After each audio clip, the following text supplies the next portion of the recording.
Hello and welcome to my tutorial on Maximeld XIV. So here we're going to cover how to use frenzied items that you get for hunting frenzied monsters to either meld items or to make new random charms. So this is very fun and helpful. So Maximeld XIV is this little cute kid with the frog on his head. You'll unlock him once you get to Cathar the village in story mode. So melding items is pretty straightforward. You're just going to use the various rare items that you get from frenzied monsters to duplicate items. So the frenzy shard is just an item you get from low and sometimes high rank monsters. You can see Kelby horns are nice to duplicate here if you have a lot of frenzy shards.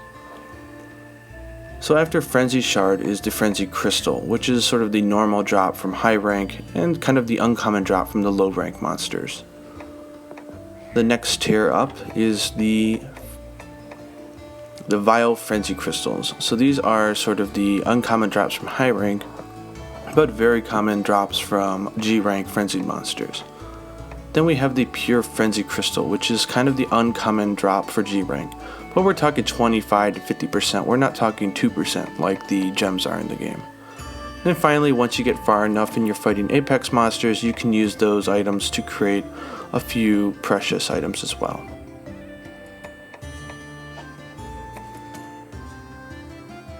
So now that you know how melding items works, which is basically taking one of the rare frenzied items and combining it with an item to make a new one, is the same principle.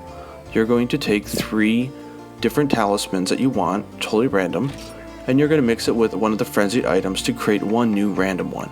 So the first one is mystery melding. So you're going to take 3 mystery charms, which can be pawns or bishop talismans, and take any 3 you want and mix it with a frenzy shard, and you're going to be able to make one random mystery charm, exactly what you put in.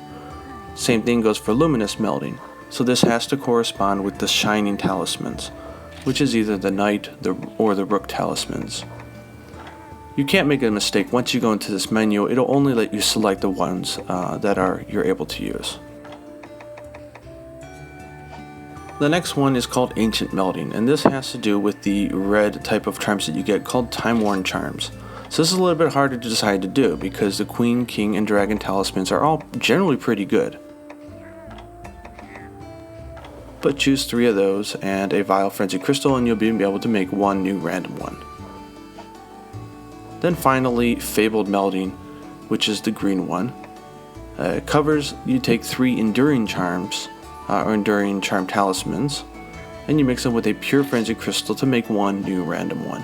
I'm going to recommend against this though, because as you'll see as we go on to the next 2 types, which is kind of like a lucky grab bag, you can use these charms to make something much more appealing and much more better. So generally I won't recommend that you're going to use any of these 4 top methods. You're going to want to use these next 2. So the first special one is the Halcyon melding. I hope I said that right. So this only requires 1 frenzy shard, 1 frenzy crystal, and 1 vile frenzy crystal.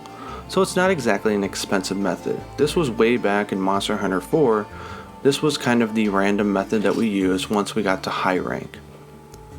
So what you want to do is put in any type of combination of 3 talismans that can be of either mystery, shining, time-worn, or even distorted type.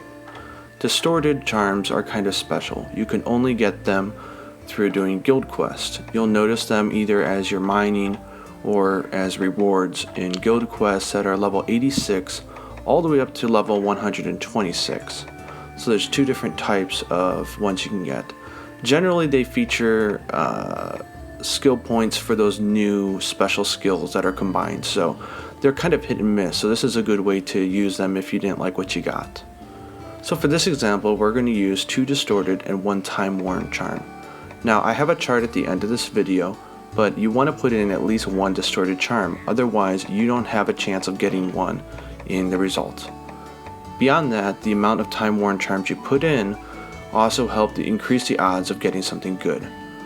So with this combination of 2 distorted and 1 time-worn, we have a 20% chance of a distorted, 35 for time-worn, and then the rest 45 for shining and 10% for mystery. So we're going to hit yes here. We're not going to save our game, so we're not going to care. Now let's move on to the next method. So this is the one that I use and almost everyone else does, called the Juju method. So this is really where it's at. So this uses, it's kind of the harder to get crystals. It takes 3 Vile Frenzy crystals and 3 Pure Frenzy crystals. So you're going to want to be in G rank before you even attempt this. So in this one you can't use distorted talisman or charms. You can only use up to dragon. So anywhere from a mystery, shining, or time worn. Now I think they did this because the time worn generally have the better skills, especially the dragon ones. But anyway, you have a chance of getting 1 to 3 time worn charms and anywhere from 1 to 3 enduring charms in the results. Now again, the chart at the very end will let you know exactly how many you might get depending on what you put in, but you're going to want to put in 2 time worn and 1 shining or 3 time worn charms for best results. That will give us 1 to 3 time worn or 1 to 3 enduring charms. So once you have an order in, just go on and hunt if you don't plan on resetting your game. Or if you're like me and sometimes you just want to do a marathon, you can just do the Stake Your Ground quest to quick clear quest and then come back to him. So I fast forward here, we've done 2 Stake Your Ground quests and we're going to go see what our results were. So as far as the amount of talismans that we got, we did pretty good. The first one, if you remember, we put in 2 distorted and a time worn, which gives us anywhere from 4 to 7 charms. So we've gotten 5, so it's not the maximum, but it's not bad. But we only got 1 time worn, so it could be better. For the Juju, we did really good. We got 2 out of 3 for the time worn and 3 out of 3 for the enduring. So fingers crossed, we'll hit a praise and see what we got. So unfortunately on the top one, we really didn't get any dragon talismans, which are the red ones. So you're not going to really be expecting to get anything good here, which is unfortunate. For the bottom one, we didn't get any dragon for the first 2 time warns, which is a shame. But we have possibilities on these last 3. So we'll look at them. They were all legend. Unfortunately, these weren't any skills that I personally wanted. If that's the case, all you have to do is reset your game and try again. Now, a lot of people will argue that the marathons are better because you're not losing anything and you're gaining precious ores in the same time that you could sell. So I kind of agree, but this is still really fun, especially if you like lottery stuff.